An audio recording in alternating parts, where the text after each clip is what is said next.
كنت بشتكي من بطن رجليا وفخدي وفخدتي ومفصل فوقاني كنت ورجلي بتلم. ما كنتش بتقدر تعمل ايه؟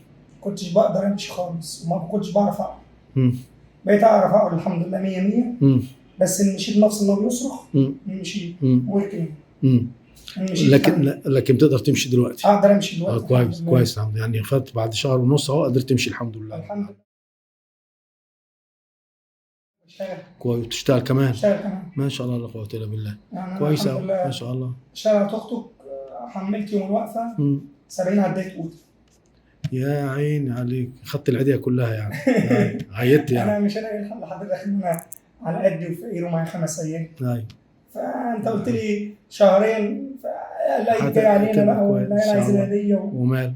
قلت لك ان شاء الله ربنا هيكرم وهتمشي وتربي العيله تبقى كويس. الحمد لله رب العالمين. بفضل ربنا الحمد لله مشيت وبقيت كويس واشيل عادي. الشيل بالنسبه لي كاني ما فيش حاجه خالص. الحمد لله.